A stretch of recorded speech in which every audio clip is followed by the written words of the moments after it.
Selamat datang di Cerita Pasir. Sebelum bercerita, klik dulu tombol subscribe ya. Jangan lupa like dan nyalakan tombol lonceng. Kali ini, saya akan bercerita tentang gundul pecengis.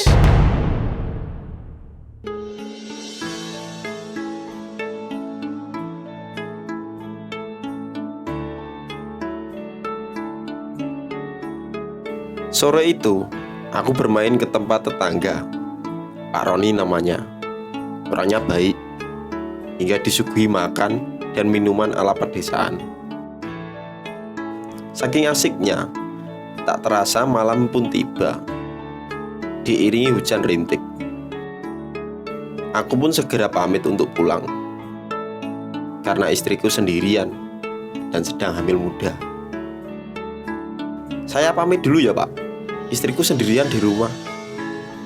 Iya mas, mungkin istri sampean sudah menunggu. Barangkali kepingin makan apa?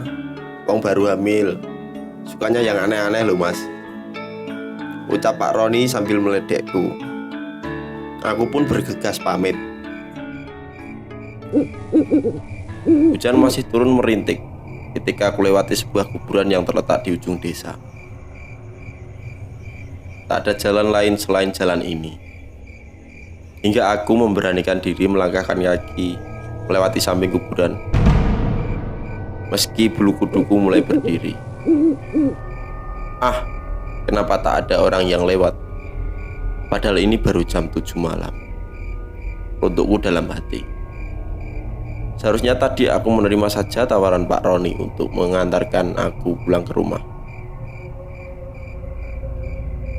Jika sudah begini, aku menyesal mengapa tadi menolaknya. Awas loh mas, nanti diganggu, untung baru tahu rasa, ledek Pak Roni saat ku tolak tawarannya.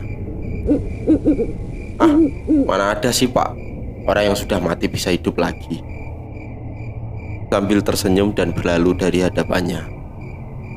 Tapi entah mengapa, begitu baru kelewati separuh dari pekarangan kuburan, tiba-tiba aku teringat cerita tentang kematian Untung, seorang bocah berkepala pelontos yang meninggal 2 hari lalu karena kejatuhan buah kelapa saat dia digendong kakeknya melintas kuburan ini. Tiba-tiba aku bergidik ngeri.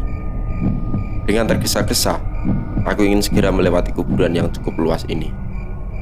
Namun entah mengapa, langkahku tiba-tiba menjadi terasa berat. Bahkan ketika aku coba untuk berlari, aku merasakan seperti ada kekuatan yang menarik. Bluk! Terdengar suara benda jatuh dari ketinggian. Aku yang terkejut seketika berhenti. Kepalaku celingak-celinguk ke kanan dan ke kiri. Sepi. Yang ada hanya jajaran pohon kelapa yang menjulang tinggi. Aku mencari-cari sumber suara jatuhnya benda tadi. Beberapa saat, akhirnya mataku terantuk pada sebuah kelapa yang masih muda. Rupanya kelapa ini yang tadi jatuh. Lumayan. Aku teringat Risma yang sedang hamil 3 bulan dan ngidam ingin minum air kelapa muda. Aku segera mendekati buah kelapa yang terjatuh tadi. Namun begitu aku mengangkatnya, aku terkejut bukan main ketika buah kelapa yang kupegang berubah menjadi sosok kepala pelontos dengan mulut meringis lebar. Hah?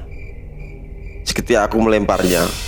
Potongan kepala pelontos itu semakin tertawa lebar, bahkan terbahak-bahak. Wajahnya menyeramkan dengan gigi bertaring dan penuh darah. Matanya melotot, nyaris keluar dari rongga mata. Dia melayang-layang memutari kepalaku, masih sambil tertawa. Seketika melihat bayangan Untung di depanku.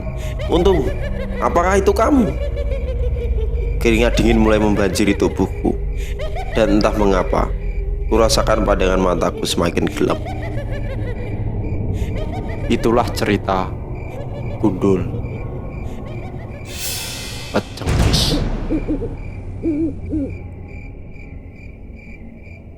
Cukup sekian cerita misteri kali ini.